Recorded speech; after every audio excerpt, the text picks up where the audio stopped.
આકાશવાણી ભુજ સમાચાર વિભાગ રજૂ કરે છે સાપ્તાહિક કાર્યક્રમ સમાચાર દર્પણ.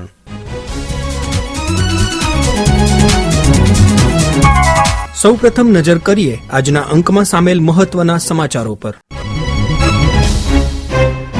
કચ્છના દરિયાકાંઠા વિસ્તારમાં મીઠાનું ઉત્પાદન અને વેચાણ કરતી સહકારી મંડળીની કરાઈ સ્થાપના. આણંદ ખાતે યોજાયેલા કાર્યક્રમમાં કેન્દ્રીય સહકાર મંત્રી અમિત શાહના હસ્તે એનાયત કરાયું નોંધણી પત્ર. અષાઢ મહિનાની શરૂઆતથી જ જિલ્લામાં છવાયેલો વરસાદી માહોલ યથાવત. મધ્યમથી ધોધમાર વરસાદ વરસતા સોળે કળાએ ખીલી ઉઠી કચ્છની ધરતીની સુંદરતા. અવિરત ચાલુ રહેલા વરસાદથી જિલ્લાના ડેમ તળાવો સહિતના જળાશયોમાં થઈ નવા નીરની આવક. ઠેર ઠેર તળાવો ઓગનતા સર્જાયો વધામણીની ઉજવણીનો માહોલ.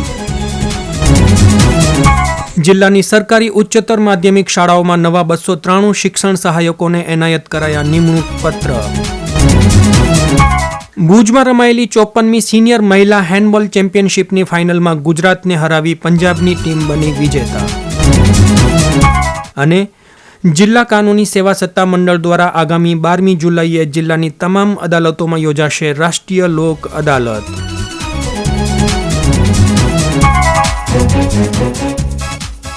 સહકાર મંત્રાલયના ચોથા સ્થાપના દિવસ નિમિત્તે ગઈકાલે આણંદ ખાતે રાષ્ટ્રીય કક્ષાનો સહકાર સંમેલન યોજાયો હતો. આ પ્રસંગે કેન્દ્રીય સહકાર મંત્રી અમિત શાહે કચ્છના દરિયાકાંઠા વિસ્તારની મીઠા ઉત્પાદક અને વેચાણ સહકારી મંડળીનું નોંધણીપત્ર સરહદ ડેરીના ચેરમેન વલમજી હુંબલને એનાયત કર્યું હતું. एक महत्वपूर्ण घोषणा करने का समय है. नमक के क्षेत्र में सहकारिता से क्रांति के उद्देश्य से कच्छ जिले की सरहद डेयरी और अमूल फेडरेशन ने साथ मिलकर श्री कच्छ जिला दरिया कांठा विस्तार की नमक उत्पादक और बिक्री सहकारी मंडली लिमिटेड नामक सहकारी संस्था की स्थापना की है. ये संस्थान नमक उत्पादक की कोऑपरेटिव है जो सुनिश्चित करेगी कि उत्पादक अगरिया परिवारों को नमक की सही कीमत मिले. इस कोऑपरेटिव का उद्देश्य अगरियाओं की आर्थिक और सामाजिक स्थिति का सुधार करना है. आइए तालियों की गूंज के साथ हम ये पहल की सराहना करते हैं. और इस क्षण पर श्री वलमजी हुंबल सरहद डेयरी के अध्यक्ष जी के द्वारा ये बहुमान हो रहा है. माननीय केंद्रीय गृह एवं सहकारिता मंत्री जी का कच्छनी पारंपरिक कोटी અને સાફો પહેરાવી और इस संस्थान के रजिस्ट्रेशन प्रमाण पत्र का भी अनावरण हो रहा है. आइए फिर एक बार हम तालियों की गूंज से इस अवसर के साक्षी बनते हैं. જિલ્લામાં મીઠાના ઉત્પાદન સાથે જોડાયેલા અગરિયાઓને સહકારી પ્રવૃત્તિઓમાં જોડવાના હેતુથી સરહદ ડેરી અને અમૂલ ફેડરેશનના સહિયારા પ્રયત્નોથી આ કચ્છ મીઠા ઉત્પાદક સહકારી મંડળીની શરૂઆત થઈ છે. सबसे बड़ी शुभकामना हमारे हुबल साहब को. हुबल खड़े हो जाइए. आज उन्होंने नमक कोऑपरेटिव की शुरुआत की है. ये आने वाले दिनों में नमक की खेती करने वाले सभी देश के किसानों के लिए बहुत बड़ी चीज बनने वाली है. सभी को बहुत बहुत शुभकामनाएं.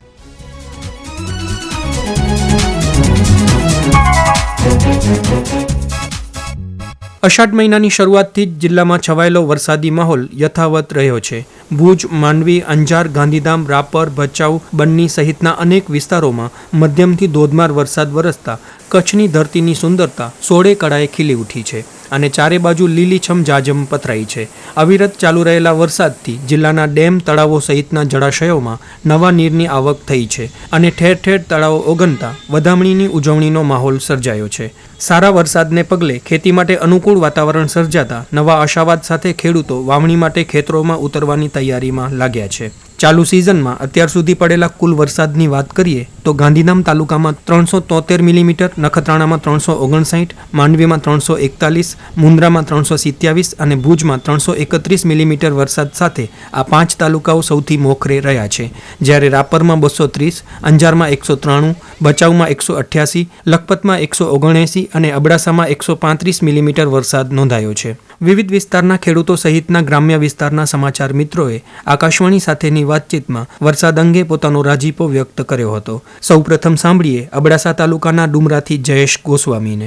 તાલુકામાં ગઈ રાતથી આજે સવાર સુધી અતિ ભારે વરસાદ થયો છે. અબડાસા તાલુકાની નદીઓ તેમજ ડેમો પણ ઓવરફ્લો થઈ ગયા છે.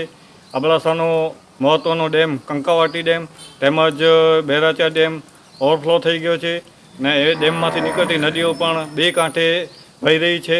કોઠારા, ડુમરા, નાની વરંડીની નદી, સાંધાની નદી, લઠેડીની નદી ને નદીઓ બે કાંઠે પૂરજોશમાં વહી રહી છે. માલધારીઓ ખુશખુશાલ છે, તેમજ કિસાનો, ખેડૂતો પણ ખુશખુશાલ છે, કારણ કે જે હમણાં મગફળીનું વાવેતર કરી નાખ્યું છે એ પણ મગફળી સારી છે અને ખેડૂતો માટે કાચા સોનાનો વરસાદ વરસી રહ્યો છે. હજી થોડીક ખેતીની જમીન વાવણી બાકી છે, એ પણ હવે વરાપ નીકળશે એટલે ખેડૂતો વાવણીના કાર્યમાં જોતરાઈ જશે. માલધારીઓ પણ ખુશખુશાલ છે, તેમજ આમ જનતા અબડાસાની પણ ખુશખુશાલ છે. ભુજ તાલુકાના બન્ની વિસ્તારના નાના દિનારાના અગ્રણી અને નિયમિત શ્રોતા ફઝલ અલી મહમદ સમાએ પણ વરસાદ વરસ્યાનો આનંદ વ્યક્ત કર્યો હતો. જુલાઈ માસમાં વરસાદ ચાલુ થયું છે ધીમી ધારા, અને ઘણી ઠેકાણે વરસાદ સારો થયો છે. પશ્ચિમ વિસ્તાર, અમારું ગામ નાના દિનારામાં પણ સારો વરસાદ થયો છે. આજે પણ વરસાદ ચાલુ છે. તારીખ 7 અને 6 તારીખથી વરસાદ ચાલુ છે. રાત્રે પણ ધીમી ધારા વરસાદ ચાલુ છે. નાના દિનારા, મોટા દિનારા, ધ્રોમાણા, કુરુન, કોટરા, મોટા, ખાવડા વિસ્તાર, ધોળાવાસ, સુગા, જામકુનરિયા સહિત વિસ્તારોમાં તમામ વરસાદ ચાલુ થયું છે. અને આ વરસાદ એક સોના જેવું છે અને ઘાસ પણ ઘણું ઉડી નીકળ્યું છે. ઘણા લોકોએ પહેલાં જે વરસાદ થયું છે ત્યારે વાવણી કરી છે. અત્યારે પણ વરસાદ ચાલુ જ પડ્યો છે. હમણાં જે છે વરસી રહ્યો છે. ધીમી ધારાવાળો વરસાદ છે, ત્યાં પણ કોઈ જાતનું નુકસાન નથી થયું. સારામાં સારો વરસાદ છે. અહીં પશુપાલકો અને ધરતીપુત્રો બહુ જ આમાં ખુશહાલ છે અને ખુશ છે. આવો વરસાદ હજી પણ ચાલુ રહે અને એવું પશ્ચિમ વિસ્તારના ધરતીપુત્ર અને ખેડૂતો અને માલધારીઓ અજબ ઈચ્છે છે અને હજી પણ વરસાદ થાય, સારો વરસાદ થાય તેમાં રાજી છે. અને અમારા વિસ્તારમાં વરસાદની જરૂર હતી, પાણીની તંગી હતી, જે પશુપાલકો પણ આજે જ્યારે ઢોરો ડંગર પાણીમાં ઘણી ઠેકાણે નીકળી તળાવમાં આવી ગયા છે. એટલે બહુ જ રાજી ખુશી છે અને ઉપરવાળાની દયા છે અને અલ્લાહ તાલા હજી પણ આ વરસાદ ચાલુ રહે અને રહેમવાળો અને કરમવાળો વરસાદ વરસી રહે તેવી અમારી દુઆ છે. આમી. તો વળી પૂર્વ કચ્છના રાપર તાલુકાના છેક છેવાડાના ગામ બેલાના ખેડૂત દલાભાઈ રૂપાણીએ પણ ખુશી વ્યક્ત કરતા આ મુજબ જણાવ્યું હતું.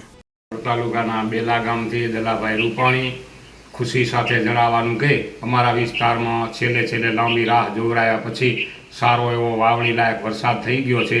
એટલે અમારા ખેડૂતોમાં ખૂબ ખુશી વ્યક્ત કરીએ છીએ અને સારો એવો વરસાદ થયો. અત્યારે આદ્રા નક્ષત્રને અંતે પણ સારો એવો વરસાદ થયો અને ખેડૂતો માટે રામમોલની વાવણી સારામાં સારી થઈ જશે અને આગળના દિવસોમાં હજી પણ સારો વરસાદ આવશે. પરંતુ અત્યારે આ વરસાદથી ખેડૂતોમાં ખૂબ ખુશી છે અને ખૂબ આનંદ કરીએ છીએ. અને સમાચારના માધ્યમથી રેડિયો ઉપર પણ હું જ્યારે વરસાદના આંકડા પણ સાંભળું છું ત્યારે પણ મને ખૂબ મજા આવે છે.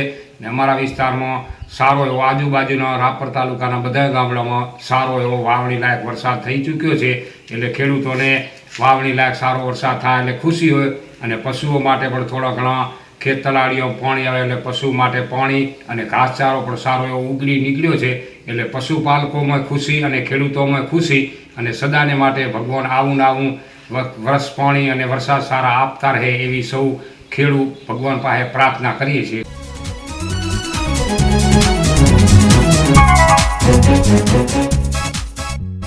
જિલ્લાની સરકારી ઉચ્ચતર માધ્યમિક શાળાઓમાં નવા 293 શિક્ષણ સહાયકોને નિમણૂક પત્ર એનાયત કરવામાં આવ્યા હતા.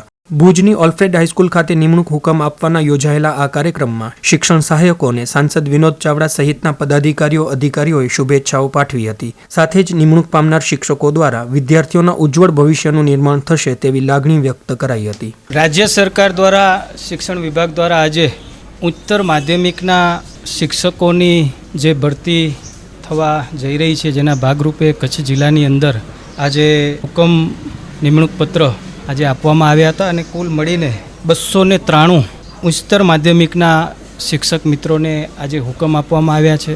એ સિવાય પણ ગ્રાન્ટેડ શાળાના 74 હુકમ 8 તારીખે આપવામાં આવશે. માધ્યમિકના કુલ મળીને ગ્રાન્ટેડના અને સરકારી 551 શિક્ષક મિત્રોના નિમણૂક પત્ર પણ આપણે થોડા સમયની અંદર આપશું. એટલે કે માધ્યમિક અને ઉચ્ચ માધ્યમિકની અંદર જે ઘટ હતી એ કચ્છની અંદર પૂરી થવા જઈ રહી છે. અને જે આ રાજ્યના મુખ્યમંત્રી શ્રી ભૂપેન્દ્રભાઈ પટેલ સાહેબ, શિક્ષણ મંત્રી અમારા પ્રભારી મંત્રી શ્રી પ્રફુલભાઈ, અમારા ધારાસભ્યો અને સતત એમની રજૂઆતો અને જે સફળતા મળી છે કચ્છના સૌ જાગૃત લોકો, સંસ્થાઓ, મીડિયાના મિત્રો અને જે બીજું સૌથી મોટું જે પરિણામ આપણને મળ્યું કે 4100 જેટલા શિક્ષકો પ્રાઇમરીની અંદર મળ્યા આપણને, જેના પૈકી આજે જ 2500 શિક્ષકોનો સીધો લાભ આજે રાજ્ય સરકાર દ્વારા જાહેર કરવામાં આવ્યો છે.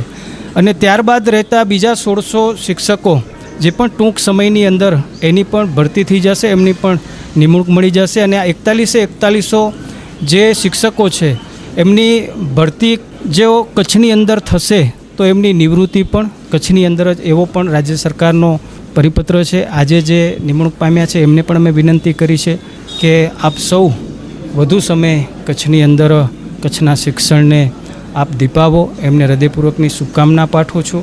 ફરી રાજ્ય સરકાર, રાજ્યના મુખ્યમંત્રી શ્રી ભૂપેન્દ્રભાઈ પટેલ સાહેબ, પ્રભારી મંત્રી પાનસેરિયા સાહેબ, હું સૌનો આભાર માનું છું. અમારા ધારાસભ્ય શ્રી કેશુભાઈની ઉપસ્થિતિ છે, જિલ્લા શિક્ષણ અધિકારી શ્રી પરમાર સાહેબ અને સૌ લોકોની ઉપસ્થિતિમાં આજે કાર્યક્રમ સંપન્ન થયો હતો.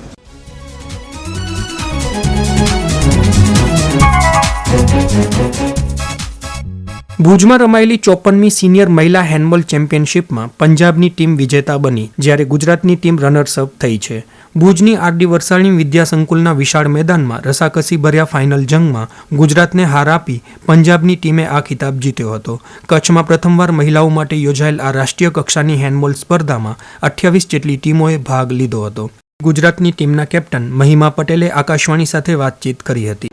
મારું નામ મહિમા મનીષભાઈ પટેલ છે અને હું ખુદ એક ફિઝિયોથેરાપિસ્ટ ડૉક્ટર છું અને હું હાલ ભુજ આવી છું એક નેશનલ ટુર્નામેન્ટ માટે, જે 54મી વિમેન્સ હેન્ડબોલ નેશનલ ચેમ્પિયનશિપ છે અને જે આપણા આરડી વરસાણી એટલે કે લેવા પટેલ સંસ્થામાં યોજાઈ છે, જે સ્પોર્ટ્સ ઓથોરિટી ઓફ ઇન્ડિયા અને ગુજરાત એસોસિએશને બે એકબીજાને સપોર્ટ કરી અને કચ્છમાં આ આપણા સંસ્થા લેવા પટેલ સંસ્થાને ઓપોર્ચ્યુનિટી આપી છે અને રમતગમત ફાળવી છે જે આ નેશનલ કરે.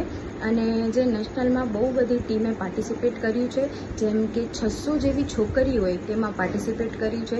અને એટલે કે કહેવાય ને કે એક મિની ઇન્ડિયા, એ મિની ઇન્ડિયા આપણા અહીંયા જોવા મળે છે, જેમ કે હરિયાણા, તેલંગાના, દિલ્હી, તમિલનાડુ, પંજાબ, ગુજરાત, હિમાચલ, બહુ બધી સાઈડથી ટીમો આવી અને એકબીજાને ફાઇટ આપી છે. જેમાં ફર્સ્ટ રેન્ક પર આવે છે પંજાબ, સેકન્ડમાં આવે છે ગુજરાત એટલે કે રનર્સઅપ સિલ્વર મેડલ મળ્યું છે અને થર્ડમાં આવે છે દિલ્હી અને હરિયાણા. અને મને એક વસ્તુનું પ્રાઉડ ફીલ થાય છે કે હું ગુજરાતની કેપ્ટન થઈ અને હોસ્ટ ટીમથી પ્રેઝન્ટ કરું છું અને મને બહુ સારું જ પ્રાઉડ ફીલ થાય છે કે અમે લોકોએ silver medal, second rank, runners-up મળ્યું છે. અને હું બસ એટલું જ કહીશ કે ગુજરાતમાં પહેલી જ વાર અને એ પણ કચ્છમાં આટલી સારી નેશનલ આપણે ઓર્ગેનાઇઝ કરવી એ બહુ મોટી વાત છે. અને જેમાં બે એસોસિએશને, ગુજરાત અને ફેડરેશન ઓફ ઇન્ડિયા અને આપણા કચ્છના જેટલા પણ લેવા પટેલ સ્કૂલના જે બી સ્ટાફ મેમ્બર્સ છે, જે ફૂડ કમિટી છે, જે એક્સપોર્ટ માટેની કમિટી છે, કે આ ટુર્નામેન્ટમાં જેટલા બી સપોર્ટવાળા છે અને જે ખાસ અમારી ગુજરાત ટીમ એકબીજાને સપોર્ટ કરે છે અને ગુજરાત ટીમમાં કોચ, મેનેજર જે બી કોઈ છે એ એકબીજાને સપોર્ટ કર્યું છે અને બહુ સારી રીતે અને શાંતિથી સંપૂર્ણ કરવામાં આવી.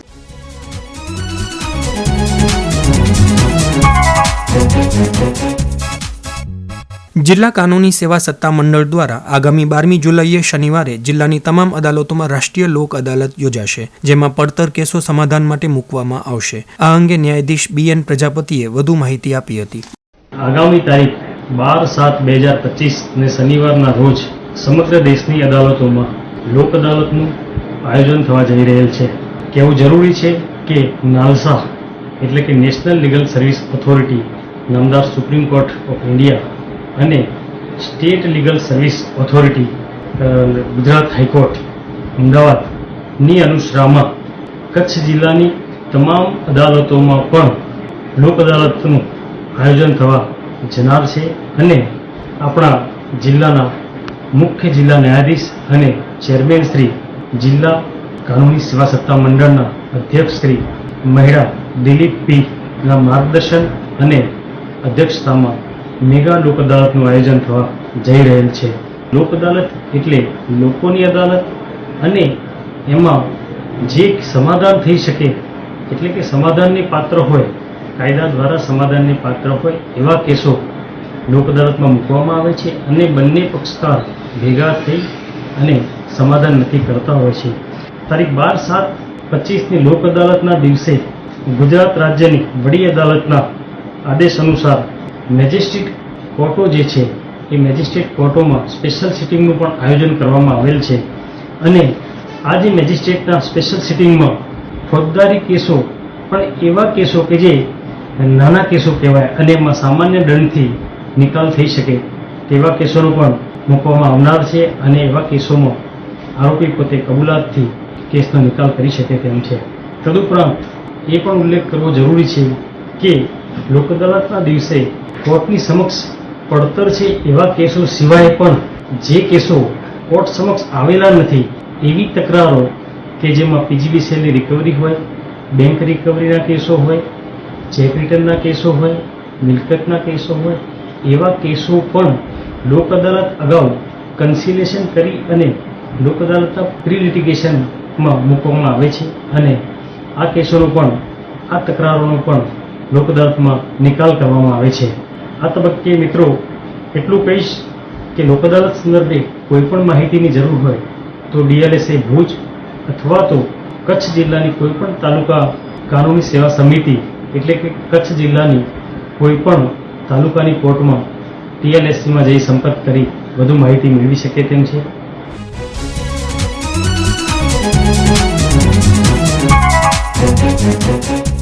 અને આ સાથે સમાચાર દર્પણનો આજનો અંક અહીં પૂરો થયો. ફરી મળીશું આવતા સોમવારે એક નવા અંક સાથે. લેખન, સંપાદન અને રજૂઆત અશરફ નથવાણી. પ્રસારણ આકાશવાણીના ભુજ કેન્દ્ર પરથી કરવામાં આવ્યું. સમાચાર દર્પણ કાર્યક્રમ આકાશવાણી ભુજ સમાચાર વિભાગ દ્વારા દર સોમવારે રાત્રે 9:15 રજૂ કરવામાં આવે છે.